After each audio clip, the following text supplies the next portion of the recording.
Kitab Roma bagian ketiga. Paulus merasa perlu mewarnai jemaat Roma dengan Injil yang benar.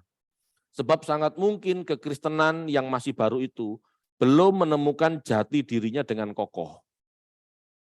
Ya, karena yang mendirikan jemaat Roma ini nggak jelas siapa. Jadi pengajarannya belum tentu lengkap, belum tentu utuh, belum tentu kokoh, gitu ya. Jadi Paulus merasa perlu mewarnai jemaat Roma dengan Injil yang benar. Paulus yang dibenci di Yudea harus mengalami bahaya. Ancaman dari orang-orang sebangsanya itu sangat nyata. Kita baca yuk, Kisah Para Rasul 20 ayat 24.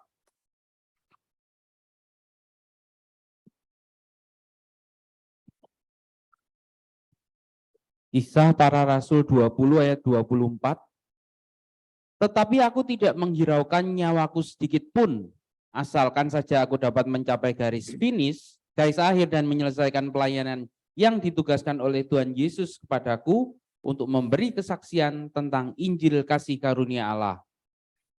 Jadi Rasul Paulus ini dibenci. Jadi pada saat dia mampir Yerusalem untuk menyerahkan bantuan, dia kelihatannya menghadapi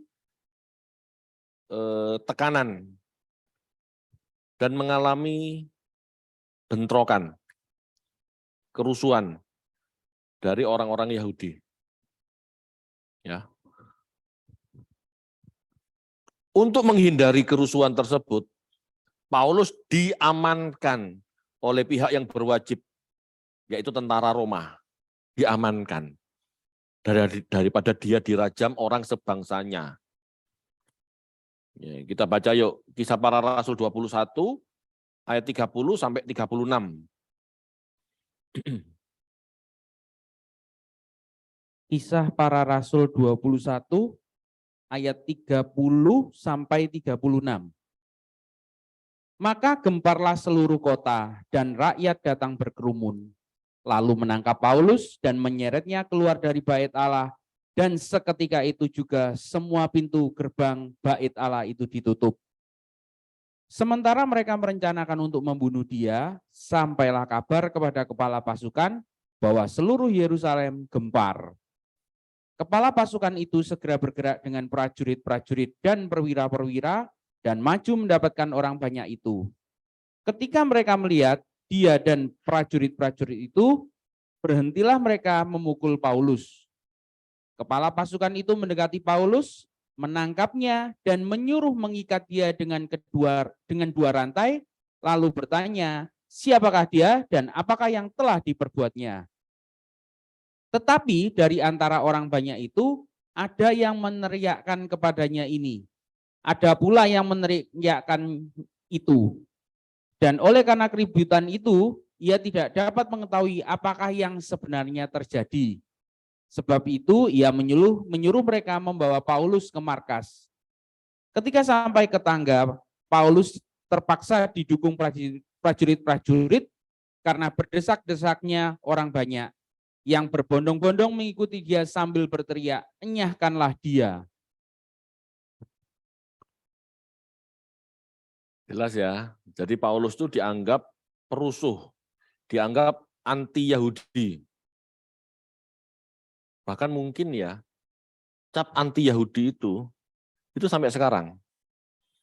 Banyak orang yang menuduh bahwa yang membuat Yahudi pecah gitu ya Paulus, yang membuat kekristenan muncul lepas dari induknya ini Paulus gitu.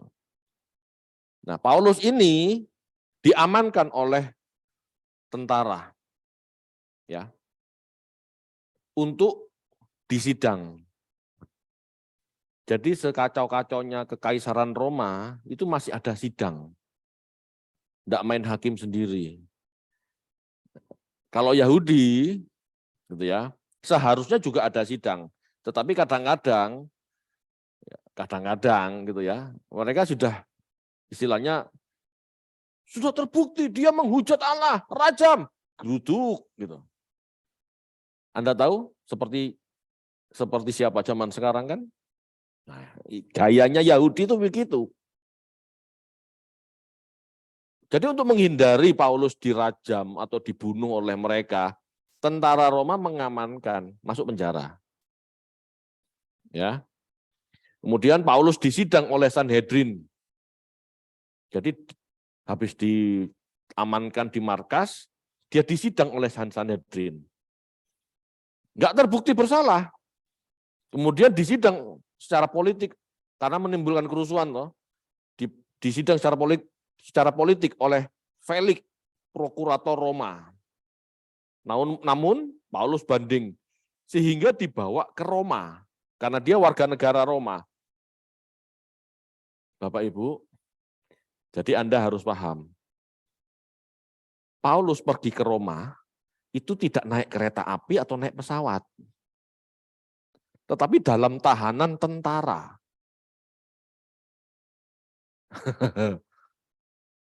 Bersyukurlah hamba-hamba Tuhan yang zaman sekarang menginjil naik mobil, naik kereta. Ya. Jadi dalam tahanan tentara.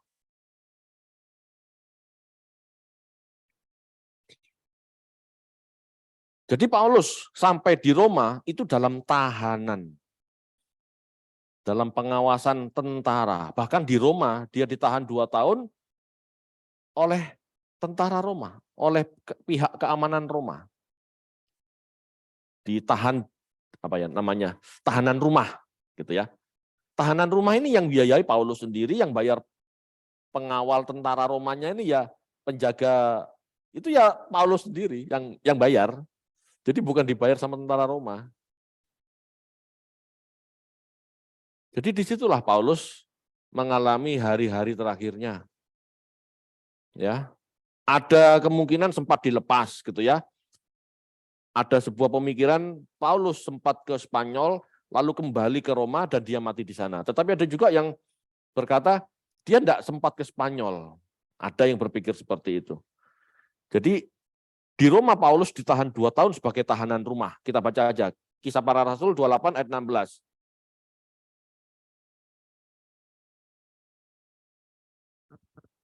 Kisah Para Rasul 28 ayat yang ke-16. Setelah kami tiba di Roma, Paulus diperbolehkan tinggal dalam rumah sendiri bersama-sama seorang prajurit yang mengawalnya. Ya, jadi dia di penjara, tahanan rumah. Tetapi di sanalah selama 2 tahun itulah dia bersaksi. Dia bersaksi. Bersaksi dengan siapa? Nah, namanya tahanan rumah, banyak orang yang besuk, yang menjenguk. Disitulah dia memberitakan pengajarannya. Di situ dia mengajar. Di dalam tahanan dia mengajar. Kita bahas yuk. Kisah Para Rasul 28 ayat 17 sampai 31 supaya kita tahu, ya. Kisah Para Rasul 28 ayat 17 sampai 31. 3 hari kemudian Paulus memanggil orang-orang terkemuka bangsa Yahudi dan setelah mereka berkumpul Paulus berkata, "Saudara-saudara, meskipun aku tidak berbuat kesalahan terhadap bangsa kita atau terhadap adat istiadat nenek moyang kita, namun aku ditangkap di Yerusalem dan diserahkan kepada orang-orang Roma. Setelah aku diperiksa, mereka bermaksud melepaskan aku, karena tidak terdapat suatu kesalahan pun padaku yang setimpal dengan hukuman mati. Akan tetapi orang-orang Yahudi menentangnya, dan karena itu terpaksalah aku naik banding kepada Kaisar, tetapi bukan dengan maksud untuk mengadukan bangsaku. Itulah sebabnya aku meminta supaya aku melihat kamu dan berbicara dengan kamu, sebab justru karena pengharapan Israel lah aku diikat dengan belenggu ini." Akan tetapi mereka berkata kepadanya, "Kami tidak menerima surat-surat dari Yudea tentang engkau, dan juga tidak seorang pun dari saudara-saudara kita datang memberitakan apa-apa yang jahat mengenai engkau."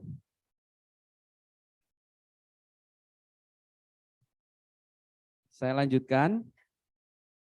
"Tetapi kami ingin mendengar dari engkau, bagaimana pikiranmu Sebab tentang mazhab ini kami tahu bahwa di mana-mana pun ia mendapat perlawanan. Lalu mereka menentukan suatu hari untuk Paulus. Pada hari yang ditentukan itu datanglah mereka dalam jumlah besar ke tempat tumpangannya. Ia menerangkan dan memberi kesaksian kepada mereka tentang kerajaan Allah. Dan berdasarkan hukum Musa dan kitab para nabi, ia berusaha meyakinkan mereka tentang Yesus. Hal itu berlangsung dari pagi sampai sore. Ada yang dapat diyakinkan oleh perkataannya, ada yang tetap tidak percaya. Maka bubarlah pertemuan itu dengan tidak ada kesesuaian di antara mereka. Tetapi Paulus masih mengatakan perkataan yang satu ini. Tepatlah firman yang disampaikan Roh Kudus kepada nenek moyang kita dengan perantara Nabi Yesaya yang berbunyi, pergilah kepada bangsa ini dan katakanlah, kamu akan mendengar dan mendengar, namun tidak mengerti. Kamu akan melihat dan melihat, namun tidak menanggap. Sebab hati bangsa ini telah menebal dan telinganya berat mendengar. Dan matanya melekat tertutup, supaya jangan mereka melihat dengan matanya dan mendengar dengan telinganya dan mengerti dengan hatinya. Lalu berbalik sehingga aku menyembuhkan mereka. Sebab itu kamu harus tahu bahwa keselamatan yang daripada Allah ini disampaikan kepada bangsa-bangsa lain, dan mereka akan mendengarnya. Dan sesudah Paulus berkata demikian, pergilah orang-orang Yahudi itu dengan banyak perbedaan paham antara mereka.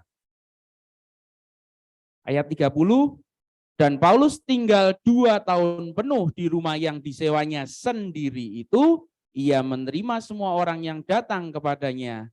Dengan terus terang dan tanpa rintangan apa-apa, ia memberitakan kerajaan Allah dan mengajar tentang Tuhan Yesus Kristus. Pak Menlu, PA-nya berapa jam?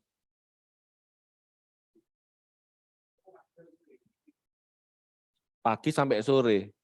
Tapi pulang dengan banyak perbedaan. Dengan banyak perbedaan. Pagi sampai sore loh. Bayangkan, kalau cuma Anda 1-2 jam kepingin ngerti, lalu nggak diulang, piye caranya ngerti? Bagaimana caranya mengerti? Sekali dengar khotbah, pulang. Apalagi pulang dengan banyak ide, banyak acara. Apa kira-kira yang dikhotbahkan ingat? Saya yakin 100% enggak ingat.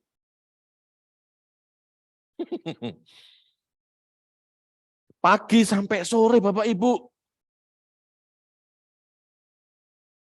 Mereka orang-orang yang mengerti kitab suci loh. Membahas itu loh gak ada yang mengerti. Banyak perbedaan paham. Lalu Anda merasa dengar firman 1 hari 1 jam aja dengarkan khotbah, merasa sudah bisa mengerti. Enggak bisa.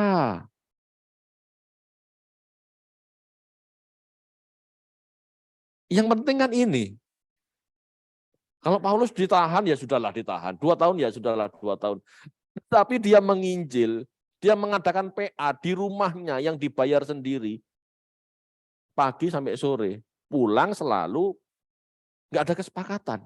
Nggak ada pemahaman yang nyantol istilahnya.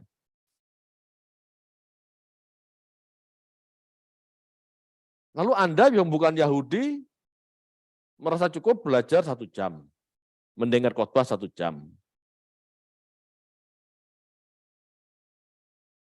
Kenapa Pak David menekankan ini? Saya menekankan ini. Loh, karena pengertian ini dari belajar Bapak Ibu. Tidak ada namanya belajar tanpa pengertian. Pengertian itu didapat tanpa belajar itu tidak ada. Pak, saya mau belajar langsung dari Tuhan. Boleh, bagus. Jam-jam doa Anda memang harus kencang.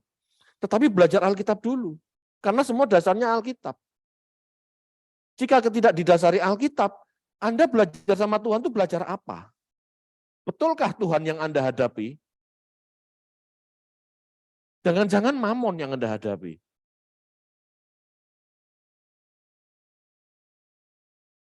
Itu betul. Karena pikiran kita tuh tidak terbatas. Pikiran kita itu tidak terbatas. Kita bisa berpikir apa saja dan menginginkan apa saja. Sedangkan kehendak Tuhan itu terbatas. Kehendak Tuhan itu fokusnya jelas. Jadi tidak mungkin melebar, fokus. Kalau kehendak Tuhan itu tidak perlu fokus, maka tidak ada yang namanya hamartia. Ngerti hamartia? Meleset. Minta apa aja boleh, Pak. Nah, itu berarti ke sana boleh, ke sana boleh, ke sana boleh, kan gitu ya. Tapi firman Tuhan kan enggak. Dosa itu hamartia, berarti apa? Meleset dari sasaran. Sasarannya pasti terbatas. Titik nol itu pasti sempit, kecil, terbatas. Dan disitulah kehendak Tuhan. Kalau tidak belajar, kita tidak ngerti di titik mana Tuhan berkehendak. Akhirnya kita kepingin ini, kepingin itu, mikir ini, mikir itu. Di jam-jam doa Anda, ini Anda tidak bisa fokus pada kehendak Tuhan. Kenapa? Anda tidak ngerti wawasan firman Tuhannya. Oh, yang ini bukan firman Tuhan. Yang ini bukan firman Tuhan. Yang ini firman Tuhan. Nah, Anda baru tahu nanti kalau Anda belajar. Ya, selama ini kita kan begitu. Doa minta rumah, doa minta mobil, doa minta deposito, doa minta tabungan, doa minta kawin, doa minta apa. Apakah itu yang dikehendaki Tuhan? Kenapa kita meleset? Karena kita tidak ngerti firman Tuhan. Ayo Bapak Ibu, belajar. Orang Yahudi, jemaat Roma mula-mula itu, yang orang Yahudi, yang orang Kristen, PA pagi sampai sore, nggak ngerti kok. Lalu Anda merasa cukup dengan belajar cuma 1 jam 1 hari. Mereka belajar 2 tahun tuh. Masih saja ada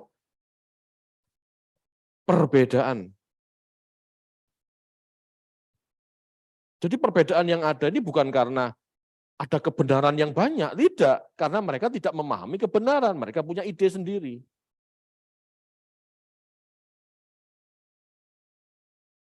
Paulus ngajarnya jelas.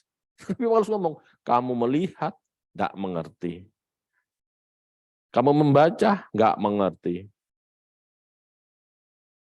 Kalau orang Yahudi aja kayak begitu, mungkin nggak kita yang tidak memiliki kitab Yahudi asli ini nggak salah paham?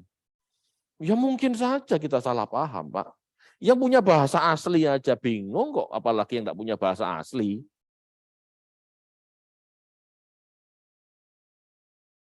Selama ini pendeta menjelaskan firman Tuhan kesannya gampang saja, praktis saja.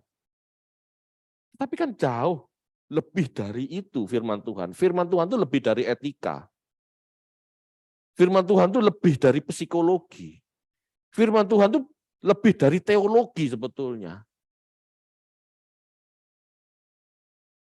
Kita jadi Kristen kan bukan cuma hanya belajar memahami Allah, tetapi belajar memahami sesama.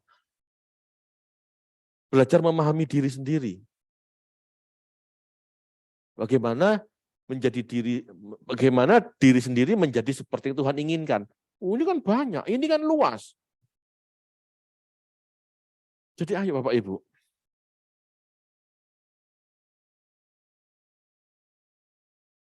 Ya.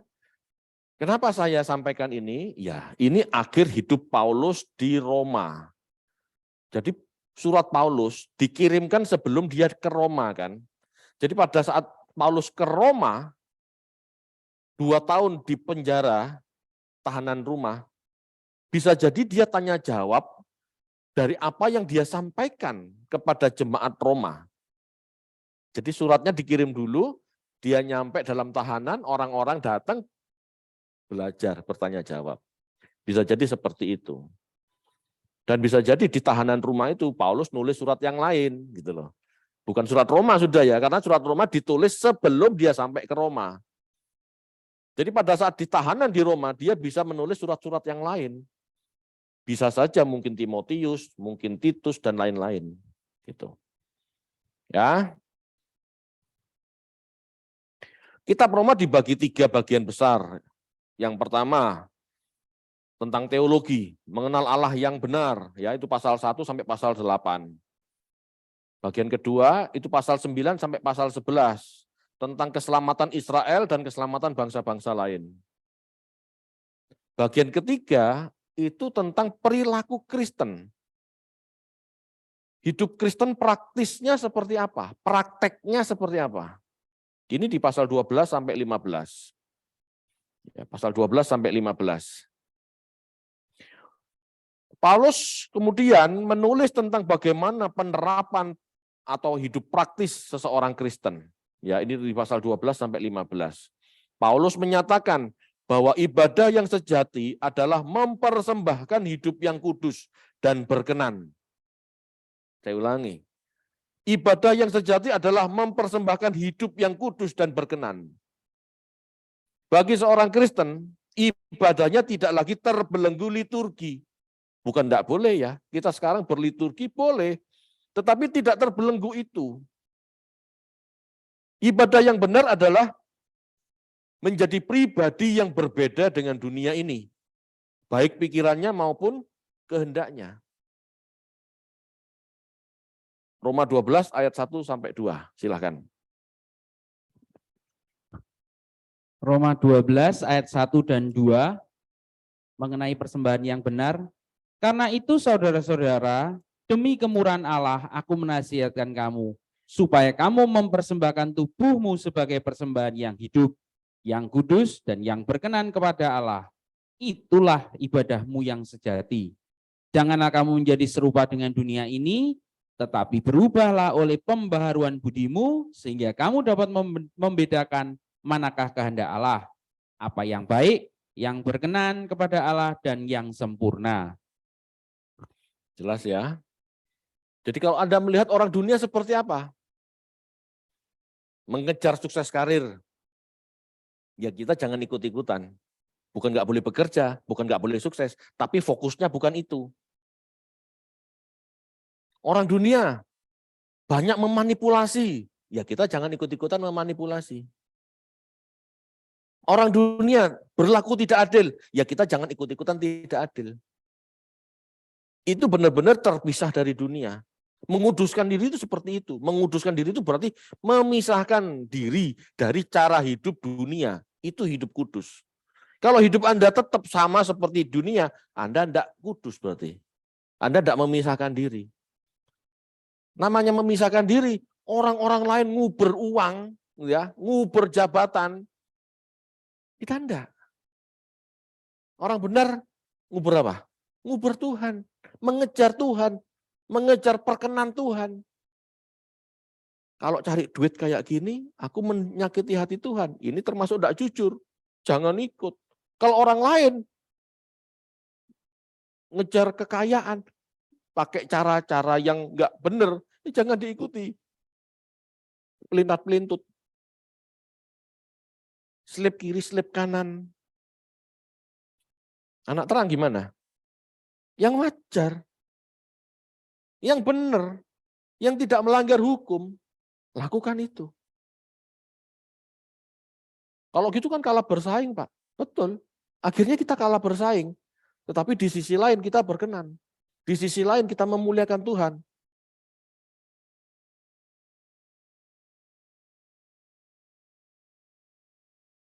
Sebagai seorang percaya, kita harus bisa berpikir yang pantas. Jangan merasa lebih penting dan lebih tinggi dari yang lain. Gitu ya. Dengan orang lain harus rukun, saling melengkapi sebagai sesama anggota tubuh Kristus. Yaitu pasal 12, 3-8. Nanti Anda bisa baca sendiri. Paulus menasihati agar setiap orang memiliki kasih. Hal tersebut dijabarkan di pasal 12 ayat 9 sampai 21. Ya, setiap orang percaya harus memiliki kasih. Karena kasih adalah penggenapan Taurat. Paulus di pasal 12 ayat 16, ini penting, ayo kita baca yuk. Kalau tentang kasih yang lain Anda bisa baca sendiri dan itu umum ya, tapi pasal 12 ayat 16 ini berbeda dan banyak menjadi pertentangan sebetulnya. Banyak ya, di gereja-gereja banyak yang berbeda dengan ayat ini sebetulnya. Ya, coba kita baca aja supaya paham. Roma 12 ayat yang ke-16, hendaklah kamu sehati sepikir dalam hidupmu bersama. Janganlah kamu memikirkan perkara-perkara yang tinggi, Tapi arahkanlah dirimu kepada perkara-perkara yang sederhana. Janganlah menganggap dirimu pandai. Bingung. Paulus mengajarkan agar setiap kita tidak memikirkan dan menginginkan hal-hal yang terlampau tinggi. Kalau zaman sekarang di gereja diajarin apa? Inginkan yang paling tinggi. Gantungkan cita-citamu setinggi bintang di langit. Pikirkan. Betul? Rami. Pikirkan. Perkatakan. Yakini. Sampai kapan? Rasul Paulus tidak nyuruh itu. Apa yang diajarkan banyak pengajaran zaman sekarang yang seperti itu? Apa yang kamu inginkan? Pegang. Klaim janjinya. Imani. Rami. Pikirkan. Itu ajaran New Age Movement, Bapak Ibu. Law of Attraction. Bukunya warna merah, The Secret. Karangan Rhonda Brain. Anda bisa baca itu kalau kepingin mantap dalam hal itu. Itu sihir. Tidak pernah Injil mengajarkan itu. Rasul Paulus mengajarkan berpikirlah yang sederhana. Hiduplah apa adanya. Bukan tidak boleh cita-cita, tetapi tidak perlu sampai dipikir-pikir, direnungkan siang dan malam, dierami. Akhirnya Anda tidak capek, stres sendiri. Gila. Betul loh. Ekspektasi yang berlebihan itu menimbulkan tekanan pada jiwa. Sehingga akhirnya orang ini depresi. Namanya depresi intelektual. Apa yang diharapkan tidak seperti kenyataan. Loh. Orang Kristen cuma belajar yang enak-enak tok. Tetapi dampaknya tidak belajar. Depresi intelektual. Akhirnya halusinasi. Hidup dalam hayalan. Merasa hidup dalam hayalan, begitu ketemu teman di komunitas, dia merasa lebih hebat. Karena aku seperti yang aku impikan.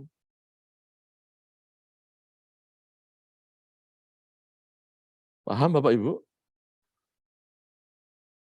Beda kan? Sama yang diajarkan di banyak motivator. Karena memang kekristenan bukan motivator. Kekristenan itu belajar mengucap syukur dengan apa yang Tuhan percayakan.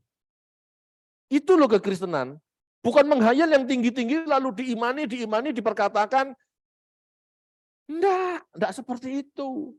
Itu sihir. Ajaran New Age Movement ya itu. Kalau Anda kepingin mengerti banyak, tanya saya. Saya kasih bukunya. Anda harus tahu mana Injil, mana bukan.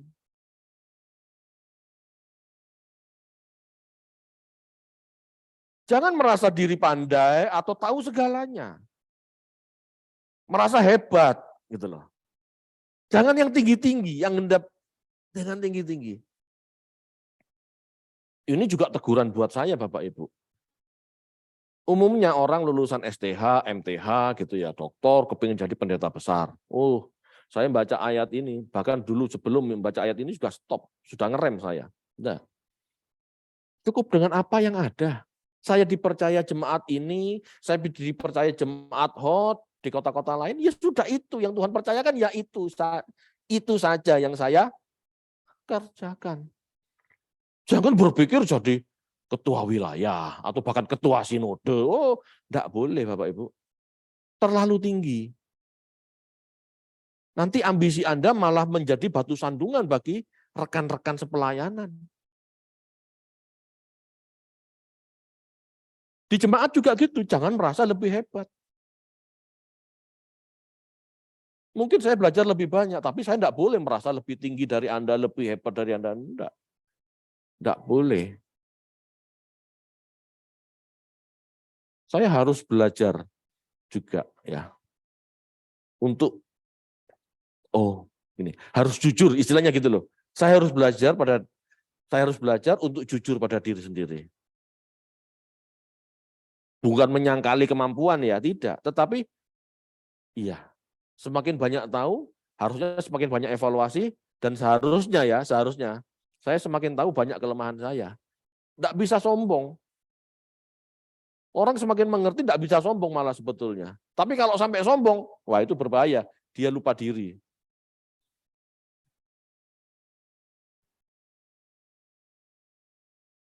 Hubungan dengan negara, Paulus terangkan dalam pasal 13. Ya, dalam tulisannya Paulus menjelaskan bahwa pemerintah adalah hamba Allah untuk menegakkan tatanan dunia. Setiap warga negara harus membayar pajak dan segala sesuatu yang telah ditetapkan. Bapak Ibu, saya ingatkan yang di sini maupun di rumah, jangan lupa bayar pajak. Ya. Itu wakil Tuhan. Pemerintah masih ada, pajak masih ada, berarti Anda harus bayar. Malah sebetulnya perpuluhan tidak harus bayar. Kenapa? Karena bangsa Indonesia bukan bangsa Israel. Paham ya?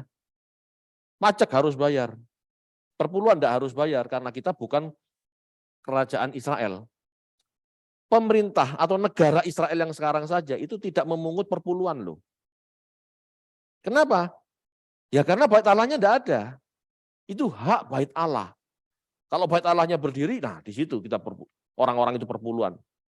Bukan kita ya, orang-orang Israel, bukan kita. Orang asing tidak boleh perpuluhan. Ayatnya jelas. Kalau bayar pajak harus. Kenapa? Karena kita hidup di wilayah yang memiliki undang-undang, yang memiliki batas-batas wilayah, negara maksudnya. Harus bayar pajak. Loh, kalau gitu ke gereja kasih apa Pak? Persembahan cukup. Persembahan. Anda kasih persembahan. Bukan perpuluhan ya, persembahan.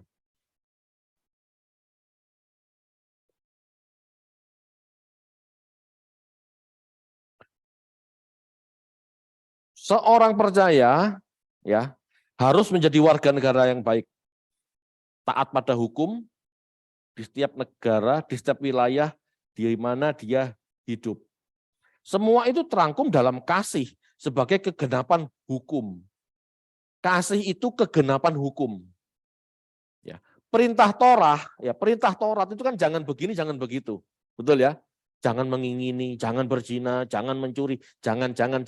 Itu kan bentuk hukum. Ya, bentuk hukum. Tidak ada kasih yang bertentangan dengan itu. Perintah Torah, ya jangan begini, jangan begitu, agar kita tidak menyakiti atau merugikan sesama, inilah kasih. Kasih itu.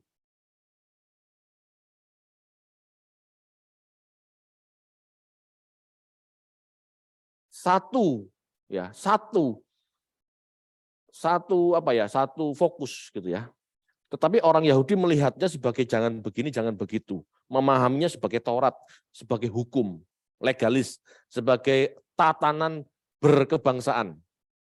Tetapi kekristenan melihat jangan begini, jangan begitu. Itu sudah terangkum semua dalam apa yang namanya kasih. Kasih itu bukan hukum, tetapi gairah, sikap hati untuk peduli pada sesama, tidak menyakiti sesama, tidak menyakiti masyarakat. Tindakannya sama enggak? Sama. Dengan kita tidak mencuri, kita tidak melanggar hukum. Dengan kita tidak mencuri sebagai seorang Kristen, berdasar kasih, kita juga tidak merugikan sesama. Mengerti maksudnya ya? Kalau orang Yahudi melihatnya cuma dari hukum, belum tentu memiliki kasih. Tetapi kalau orang punya kasih, dia pasti melakukan hukum. Tidak akan menyakiti sesamanya. Bahkan itulah yang diharapkan Tuhan. Seseorang percaya to be like Christ, menjadi seperti Kristus, bukan hanya to do law, melakukan hukum, tidak.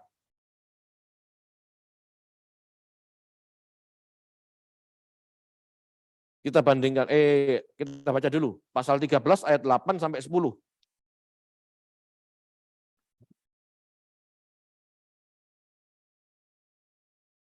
Roma 13. Roma 13 ayat 8 sampai 10. Roma 13 ayat 8 sampai 10, kasih adalah kegenapan hukum Taurat. Janganlah kamu berhutang apa-apa kepada siapapun juga, tapi hendaklah kamu saling mengasihi, sebab barang siapa mengasihi sesamanya manusia, ia sudah memenuhi hukum Taurat.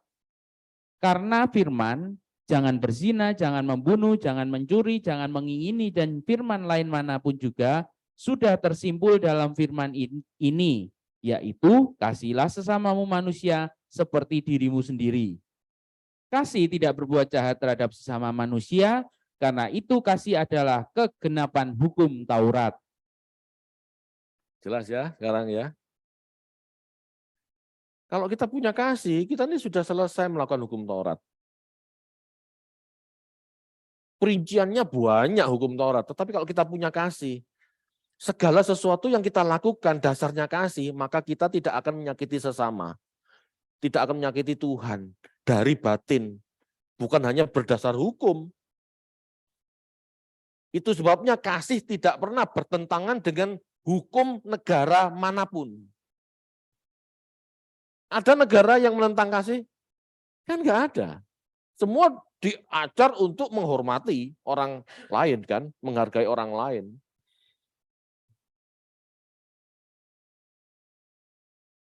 Standar moral Kristen tidak diatur dari luar oleh perangkat hukum, tetapi dihasilkan dari dalam dirinya setelah memahami Injil, setelah memahami firman. Gitu ya. Makanya Tuhan Yesus mengatakan, jangan kamu lakukan segala sesuatu yang tidak ingin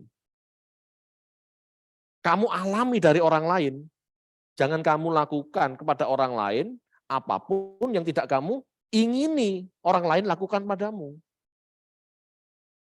Kalau kamu tidak ingin ditilep, apa bahasa Indonesianya? Ditipu, ditilep. Ya kamu jangan nilep orang lain kan gitu. Kamu nggak ingin dibohongi, ya jangan membohongi orang lain.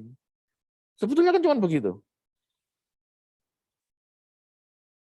Di pasal berikut, Paulus menasehati agar kita jangan saling menghakimi. Bahkan jangan membahas kekurangan pemahamannya. Baca yuk, pasal 14 ayat 1. Roma 14 ayat yang pertama tentang jangan menghakimi saudaramu. Terimalah orang yang lemah imannya tanpa mempercakapkan pendapatnya. Ngerti maksudnya? Nggak usah gibah. Nggak usah bahas orang lain. Orang ini kok begini ya, orang lain kok begitu ya, orang ini kok masih begini ya, orang itu masih begitu ya. Jangan. Terima saja dia apa adanya. Kalau gitu kan nggak ngerti-ngerti, Pak. Kalau kepingin mengerti, ayo masuk kelas kita belajar bersama. Nggak salah. Yang nggak boleh itu gibah. Kalau diskusi di kelas dalam sebuah PA, itu boleh. Membahas pemahaman ya, bukan membahas orangnya. Di luar, kita nggak usah ngerasani. Orang itu kok masih begitu ya. Di sini Paulus itu sedang menjelaskan, ya, jika seseorang menganut legalisme atau Yahudi maksudnya, agama Yahudi legalisme itu, atau orang menganut spiritualisme seperti Paulus, mengambil esensi kebenarannya, ajaran Kristen, atau apapun yang dia pahami, biarlah itu menjadi urusan Tuhan dengan diri orang itu. Kita nggak usah ikut campur. Makanya kelas belajar itu diadakan supaya ayo kalau berdiskusi, pemahaman, teologi, segala macamnya di kelas. Di luar kelas, kita nggak usah bahas itu, ribut nanti. Ribut nanti. Di luar kelas kita bahas praktek saja. Mengasihi itu gimana? Gimana caranya memperdulikan sesama? Itu aja. Tentang pemahaman, legalisme atau spiritualisme atau apapun itu di kelas. Makanya di setiap pertemuan kita di PA kan ada tanya jawab. Nah, itu tuh bahas itu.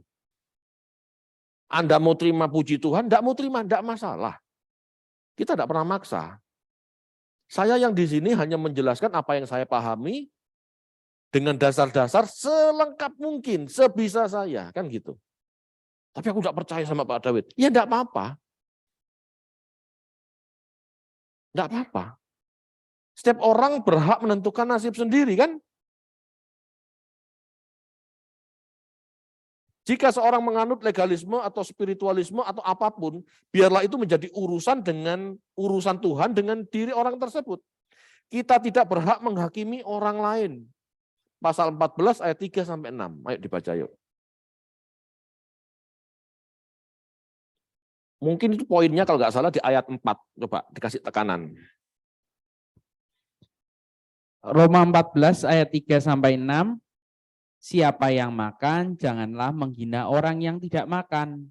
Dan siapa yang tidak makan, janganlah menghakimi orang yang makan. Sebab Allah telah menerima orang itu. Siapakah kamu sehingga kamu menghakimi hamba orang lain? Entahkah dia sendiri, entahkah ia jatuh. Oh ya, entahkah dia berdiri, entahkah ia jatuh, itu adalah urusan tuannya sendiri. Tetapi ia akan tetap berdiri karena Tuhan berkuasa menjaga dia terus berdiri. Yang seorang menganggap hari yang satu lebih penting daripada hari yang lain, tetapi yang lain menganggap semua hari sama saja. Hendaklah setiap orang benar-benar yakin dalam hatinya sendiri. Siapa yang berpegang pada suatu hari yang tertentu, ia melakukannya untuk Tuhan. Dan siapa makan, ia melakukannya untuk Tuhan. Sebab ia mengucap syukur kepada Allah. Dan siapa tidak makan, ia melakukannya untuk Tuhan. Dan ia juga mengucap syukur kepada Allah. Jelas ya? Orang Yahudi itu kan masih percaya hari ini, hari itu. Menguduskan hari-hari tertentu. Itu kan orang Yahudi. Makan ini, makan itu kan orang Yahudi. Ajaran Kristen tidak ikut-ikutan itu kan sudah. Ajaran Kristen kan mengenai kebenaran, bukan mengenai tradisi itu. Nah, jangan saling mencemooh. Kalau ada orang percaya yang masih melakukan ritual, legalisme, ya sudah, karena dia masih mengertinya sebegitu. Jangan diejek. Orang yang punya hukum merasa superior, kan gitu. Jangan ngejek juga orang yang spiritualis. Gak jelas. Doamu lu gak jelas, jam berapa jam, bagaimana sembayangmu. Orang Kristen kan gak jelas, orang Yahudi kan jelas. Menghadap matahari, menengadah. Itu doa siang. Orang Kristen gak jelas kan. Menengadah juga enggak.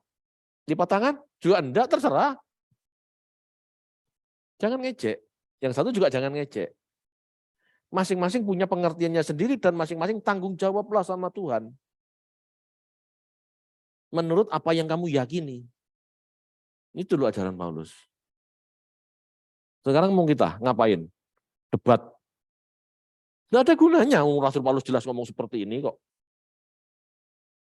Aku apologet, aku membela kekristenan. Apa yang dibela? Kekristenan tidak ada tradisi masalahnya.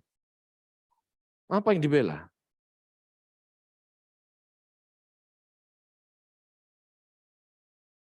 Kita semua harus menghadap tahta pengadilan Allah. Jangan merasa paling benar. Ayo pasal 14 ayat 10 sampai 12.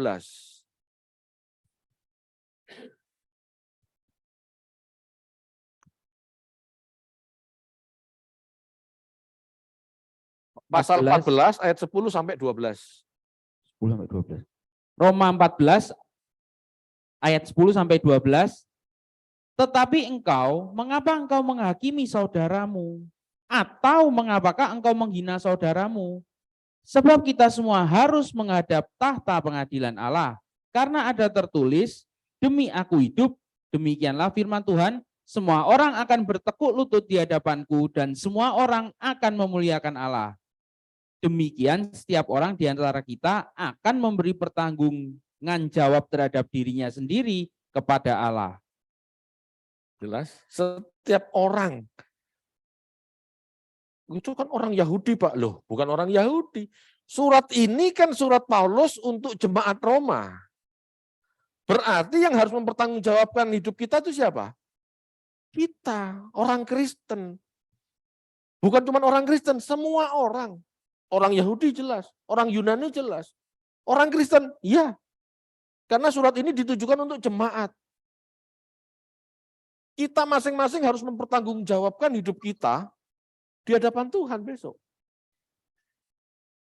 Enggak langsung ke surga, tanggung jawab dulu. Kecuali loh ya, kecuali Anda hidup seperti Kristus hidup di dunia, sudah benar-benar tepat gitu ya. Tidak ada lagi penghakiman. Roma 8 ayat 1. Tetapi kalau Anda tidak merasa hidup seperti Yesus hidup, Anda harus bertanggung jawab kan? David, kamu ngapain aja di dunia? Begini Tuhan. Kamu kok lakukan ini? Iya, kilaf. Misalnya mungkin begitu kan. Tapi kan harus tanggung jawab istilahnya. Siapapun kita. Iya Pak, itu kan kalau tidak hidup seperti Kristus. Ya terserah kalau Anda merasa sudah hidup seperti Kristus. Dan menurut saya loh ya, setelah saya belajar banyak, saya tidak yakin banyak orang yang bisa hidup seperti Kristus hidup. Kenapa? Satu, apa yang ada di firman Tuhan, di Injil, ini kan belum semuanya. Jadi bisakah kita 100% tepat? Belum tentu. Bahkan melakukan apa yang tertulis saja, yang belum tentu 100% ini, itu sudah cukup berat. Jadi jangan merasa sudah seperti Kristus. Ya, hati-hatilah kalau berpikir. Berpikirlah mulai sekarang bahwa aku besok harus tanggung jawab dengan apa yang aku perbuat. Kalau Anda tidak ingat ini, Anda bablas terus, hidupnya ngawur. Tapi ingatlah, ada penghakiman kekal. Jangan santai hidup Bapak Ibu. Anda harus mempertanggungjawabkan hidup Anda. Segala sesuatu harus Anda pertanggungjawabkan. Amin. Ya, begitulah kitab Roma ya. 1, 2, 3 sudah saya paparkan. Saya rasa sudah cukup. Minggu depan akan kita bahas kitab yang lain. Saya belum tahu apa. Ya, tetapi saya pastikan masih kitab-kitabnya Paulus. Soalnya kitab Paulus ini paling banyak. Oke. Saya rasa cukup, ditutup ya. Lalu saya buka ruang untuk bertanya. Silakan.